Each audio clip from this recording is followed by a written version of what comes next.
Guys, welcome back to Bleav in Eagles. I'm your host, Lee Mayak, and alongside with me is my dad, Mike Mayak. A little switch up this week. We're actually together but separate. So this is gonna seem so dumb, but I feel like I just always do dumb shit like this. My dad is in town. So we're like, cool, let's do the podcast together.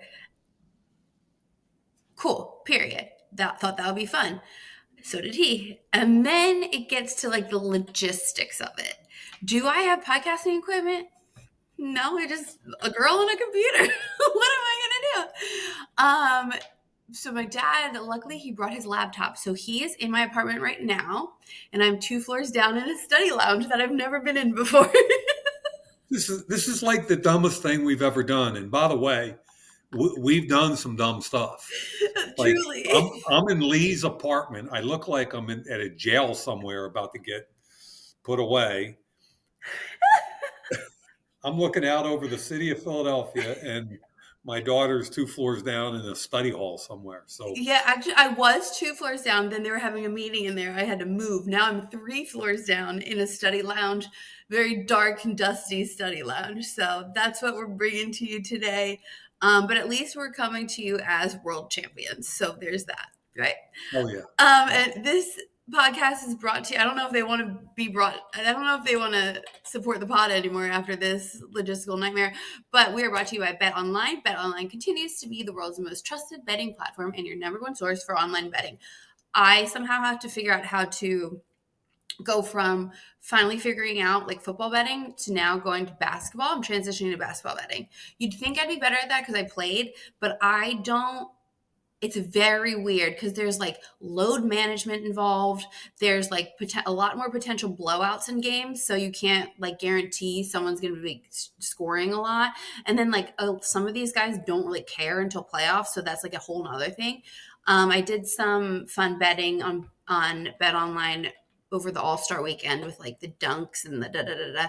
But the All-Star weekend was also very weird and it was completely revamped. So I did not know what to do with that either. The only pro sport that has the All-Star game right is hockey.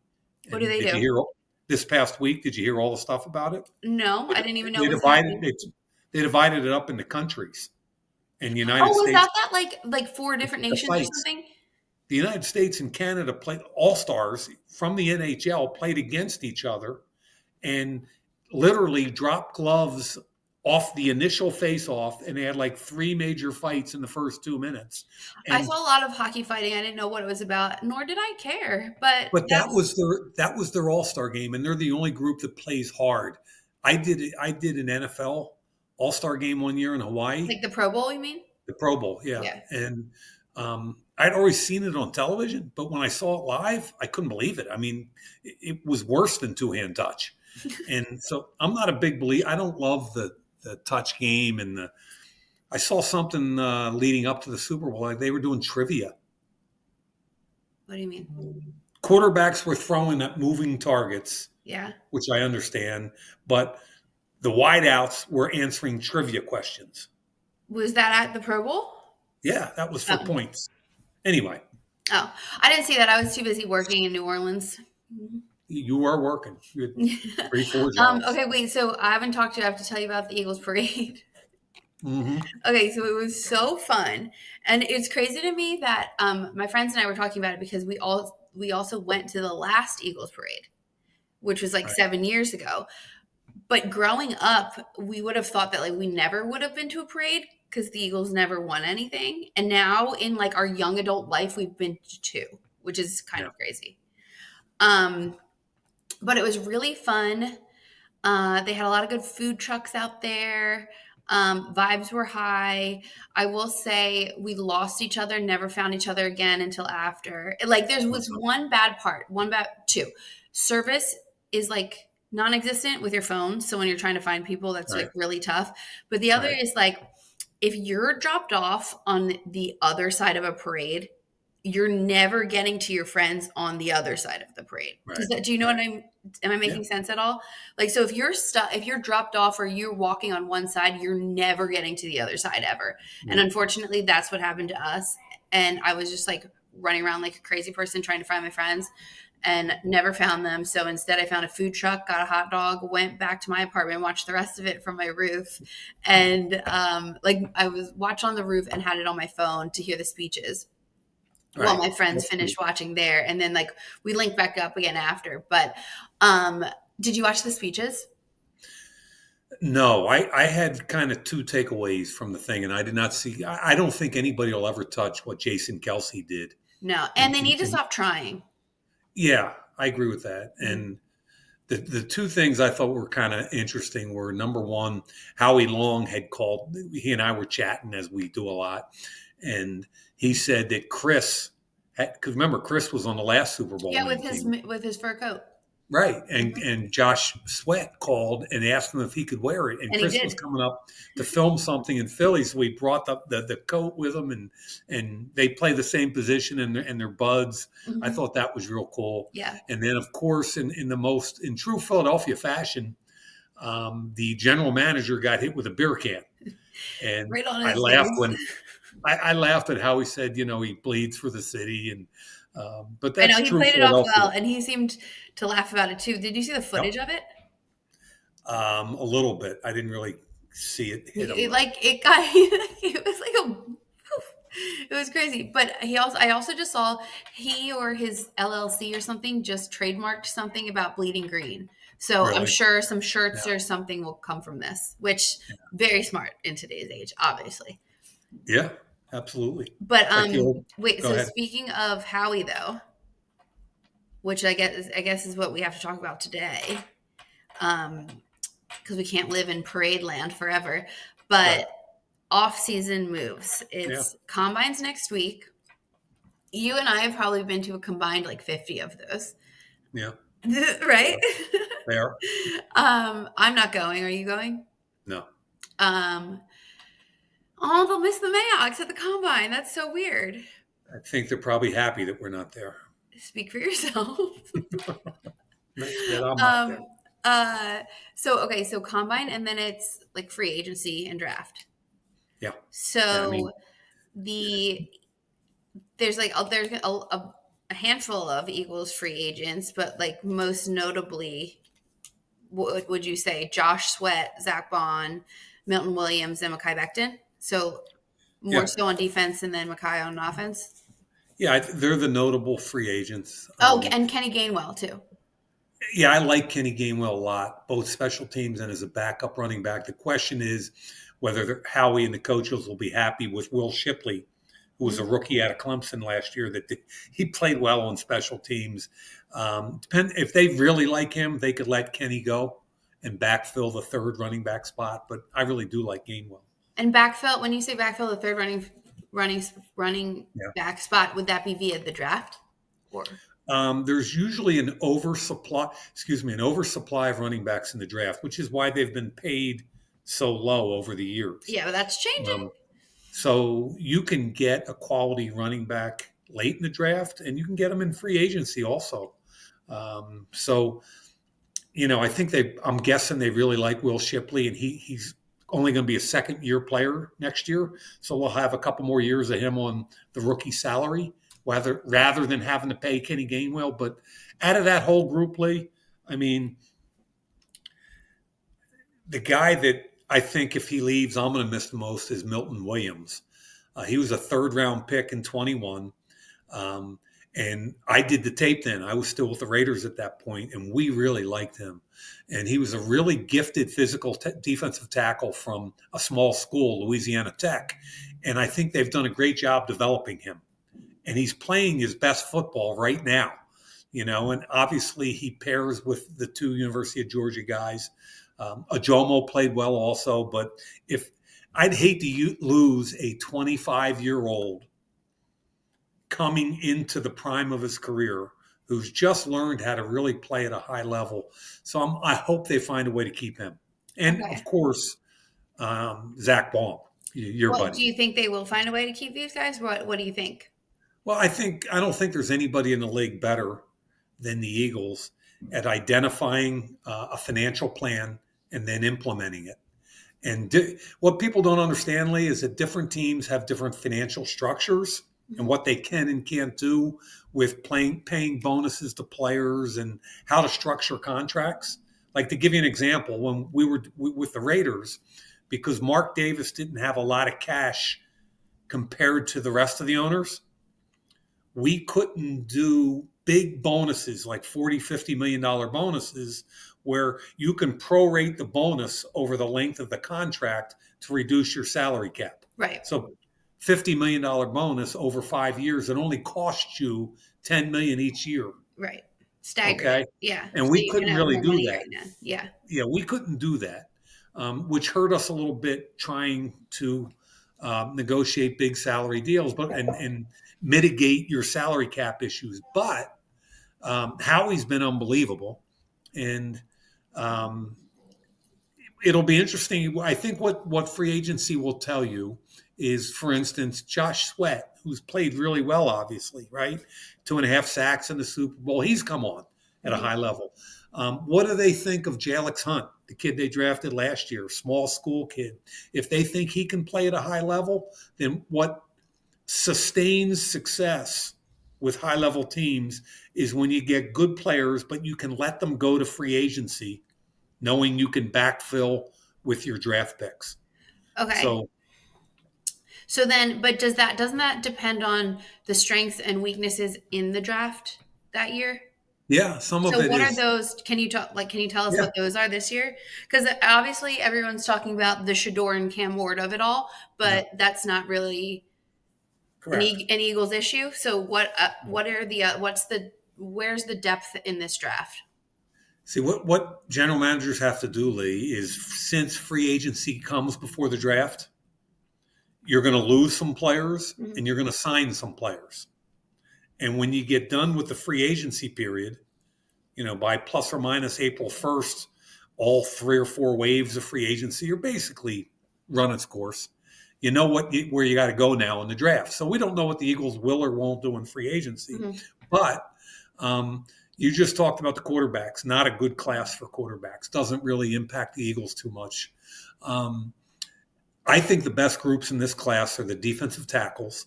So, for instance, if Milton Williams was let go, they could get a quality defensive tackle this year in the 2nd, 3rd, or even the 4th round. Remember, they got Milton the 3rd. There are so many quality defensive tackles in this draft that there are going to be some starters available in the 4th and 5th round, which is rare. Okay, so DT for me is number 1.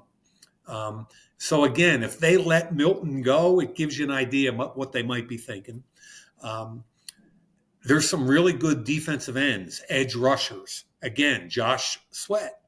I don't think it's as deep as the defensive tackle class, but I think there's some really good players at the top end if the Eagles wanted to go in that direction. Tight ends, at some point, they're going to have to start thinking about replacing Dallas Goedert, right? That he's a heck of a player, been there for a while. It's still in the prime of his career, but really deep. And forget I even said replace Dallas, to augment him. Calcaterra's played well, but if you want to go in and get another tight end, this is the year to do it. Really deep class. You can get some really good athletes in the 3rd or 4th round without a problem. I think the defensive backs are really good. Eagles struck gold with Quinyon Mitchell and Cooper DeJean last year, so they probably won't go in that direction this year. And the linebacker class is pretty average, so you'd hate to lose a Zach Bond and not really be. And Oren Burks is a free agent too, who replaced him at a pretty high level. So I'd say 1, 2, and 3 are probably the defensive tackles, the tight ends, the running backs. Running backs are always good. This year they're really good, really deep, and the defensive backs. Okay, so basically that works well for the Eagles, regardless of what happens in free agency, kind of. It should, because, for instance, if they lost Becton, the guard, Becton came out as a tackle. There aren't a whole lot of high-level interior offensive linemen compared to most drafts. Okay. Okay, so but the Eagles already have, Trevor Keegan, who they took in the fourth or fifth round last year. They've got Tyler Steen, who they took in the third round in 23. So Howie's done a good job of backstopping that. And the other thing is on the offense, Lane Johnson is still one of the best offensive tackles in the league. But at some point, you got to draft his replacement. Mm-hmm. Mekhi Becton could kick out the right tackle, technically, if they were able to keep him. But at some point, they're going to need a tackle, high-level tackle. Off the top of your head, where are Eagles picking in the draft? Because they won the Super Bowl 32. Well, I mean, but from years prior. Like, do they have any, with like trades and you get someone else's pick? Do they have any of that going on? No. Well, I don't know their exact picks this year yet, but they have the 32nd pick in the first round, Right. and they'll have the last pick in every round where they still have their original picks. Okay. And there's still plenty of time for all teams to make some draft moves. Okay, Obviously. got you.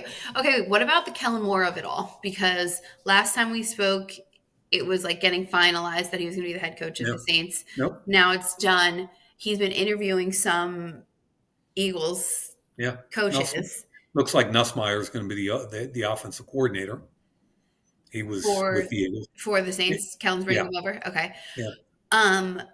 So how does that go into play for the Eagles? I mean, especially, what do you think Jalen Hurts is thinking right now, knowing that he's going into another season with a new coordinator? Regardless of who it is, it's another new one.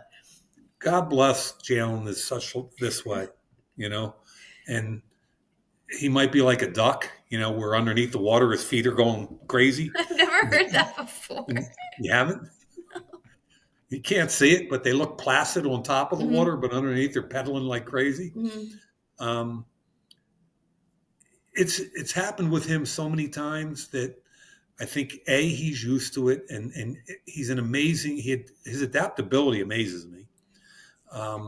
But you and I talked, I think, the last time about how hopefully, whether maybe it's Kevin Patullo who's already on the staff that they elevate, or whomever they bring in, you would hope if they bring in somebody from the outside that person has to learn the Eagles verbiage and can attach some of what they like to do, right? But still keeping it within the Eagle language and verbiage. So Jalen and the rest of the offense doesn't have to relearn everything they just learned with Kellen Moore.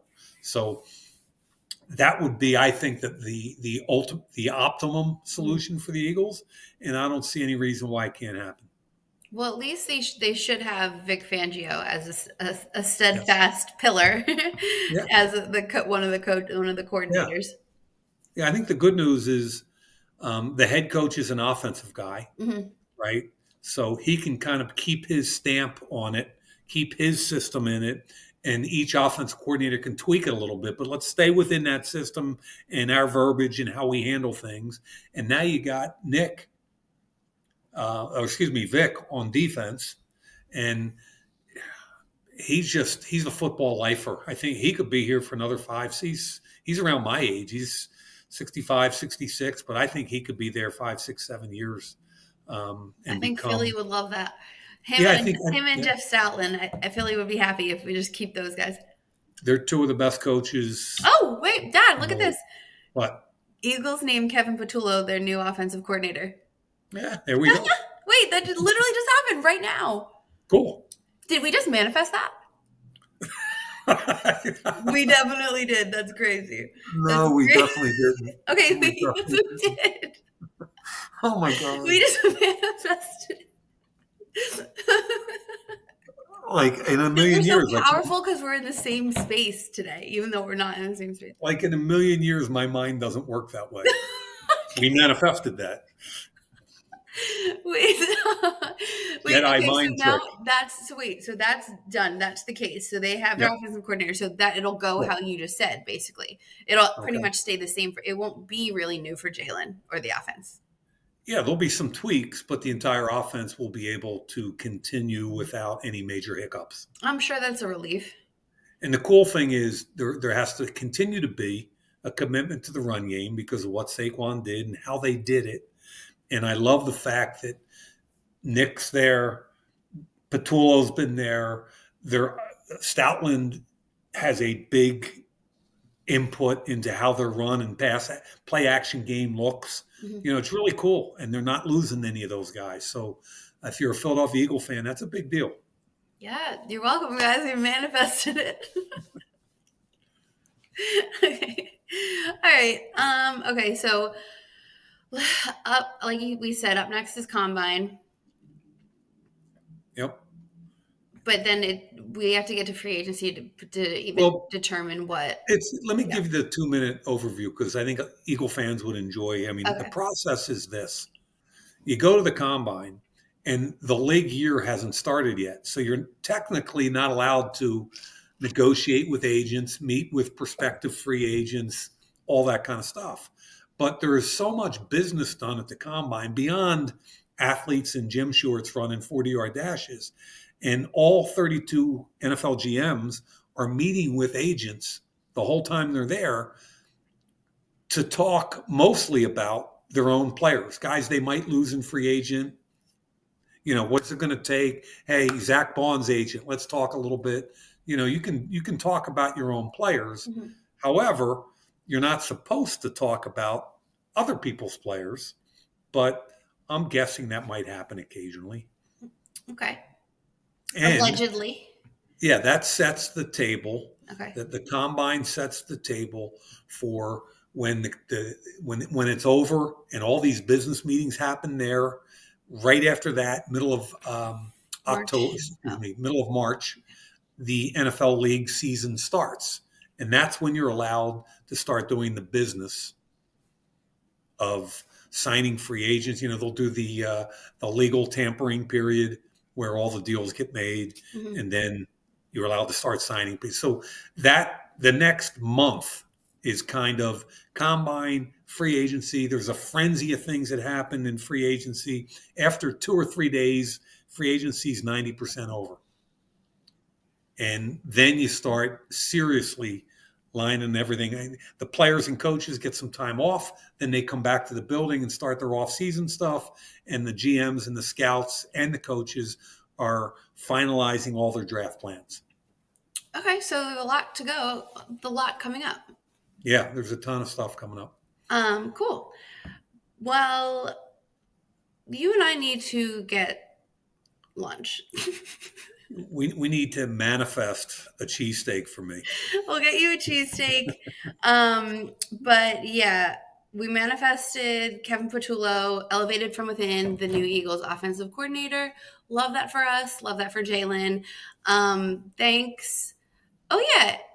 Hey, Ethan just hopped on to tell us that was so, wow, Ethan, he's a producer, I Bleav, and he just hopped on into this to make sure that we knew that the Eagles just named their new offensive coordinator. Ethan, little do you know, me and my dad were just talking about it, and then it happened, so technically we manifested it for the Eagles. Tell Ethan he's like about 7 minutes late, and he needs to work a little harder. No, that was really good. That was a really good timing. How did they even know that we were like recording? But thank you, Ethan. Okay, Dad, I will climb up 3 flights of stairs to see you in like 2 minutes, and then we'll go get lunch. Everyone else, we will see you next week. Thanks for tuning in. All right, thanks, guys. Bye.